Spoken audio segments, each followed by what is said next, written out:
Hey, howdy folks. Dave Graham here again to talk to you about editing H4v images in Red Player. So this is the latest version of Red Player, which you can find up in the wiki, and I will give you the Red Player number in just a second. That being said, what we're looking at right now is a list of, or a compendium of some H4v graphics. Now this is going into Red Player. The Red Player version here is 11.10. So what we're doing here is we're looking at a couple of images that are here. So what we're going to do is we're going to attempt to do a test edit, show you how you can edit your H4v pictures directly from your phone now. So you'll notice H4v, H4 holographic is the logo there. You're going to see the Pro up in the corner. So these were taken in professional mode or Pro mode in the camera. So we're not going to touch those for right now, but what we are going to do is we're going to take a photo and we're going to change a couple of dynamics of it. So I'm going to select this bottom middle one here, which is a bunch of flowers. All right, so now we're in H4v mode. So what you see here is just the image. You're not going to see it very well through YouTube, but what we're going to do is we're going to touch on it, and you'll notice up here in the upper right hand corner is a little pencil mark, that's a pencil button that now appears. So we're going to push on that.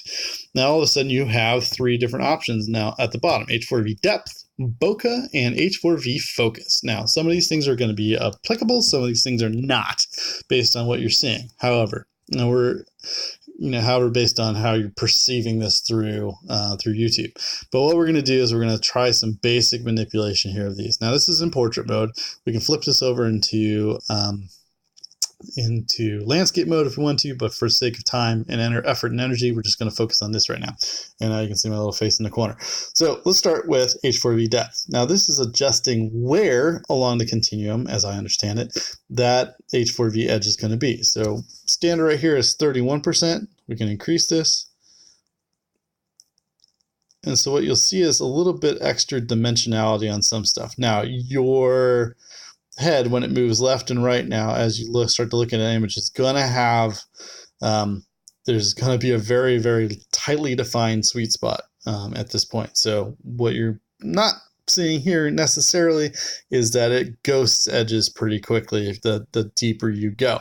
So you're going to want to keep this, keep this reasonable. Don't, by all means, stretch it, play with it. You can even make it shallower, so that it more resembles a 2D photo. So right now we're at a depth of 9%, and this is starting to look like a flattened 2D image.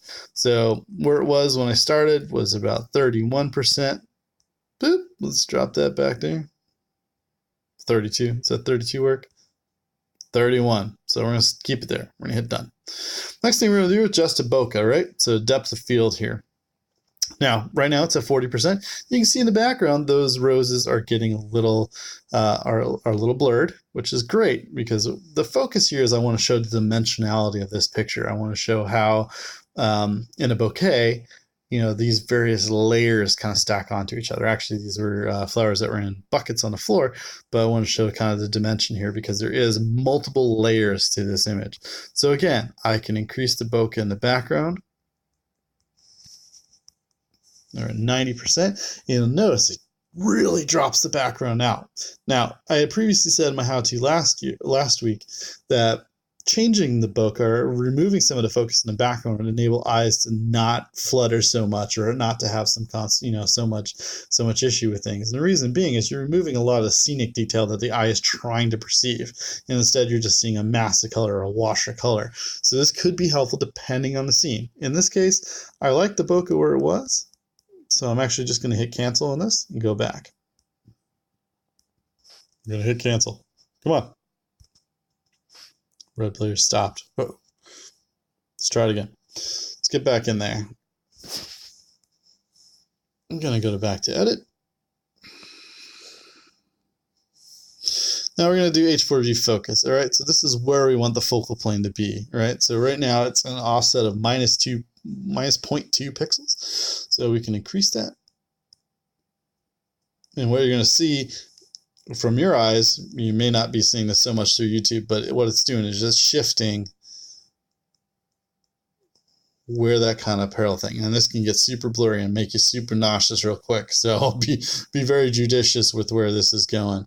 In the opposite end, you're kind of doing similar things, right? You're creating kind of this depth of mystery, right? And it can, depending on the scene that you're shooting, it can be very, very useful. But your image can also swim a lot when you're doing this. So careful with your, when you're doing this, make sure you're judging your head movements really, really quick and you're looking at it from different angles.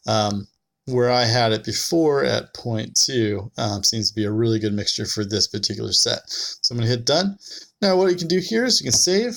You can overwrite the original file, which, if you're starting to play around with, probably not the best thing to do. You can save as.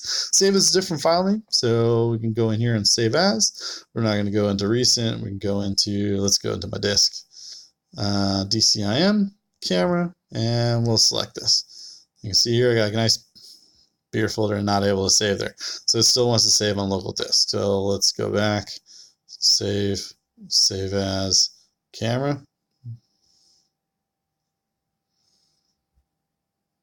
Recent. Let's go here, DCIM, camera. And we'll go here. So now you can see I have a flowers depth, which I re-enabled it. I'm going to select this folder. It's a file name. Go with test. IMG. All right, save it. And now it's there. So you've just created a copy, you've just edited it. Now this is something you could upload to HoloPix and show off your work. So this is similar to the blue hat. So again, real quick walkthrough here showed you warts and all. So trust me, apps can and will crash. It's just the nature of things. But play around with it, experiment around with it, and see what you can use it as. All right. Hope it was helpful and useful to you guys. Talk to you later. Bye.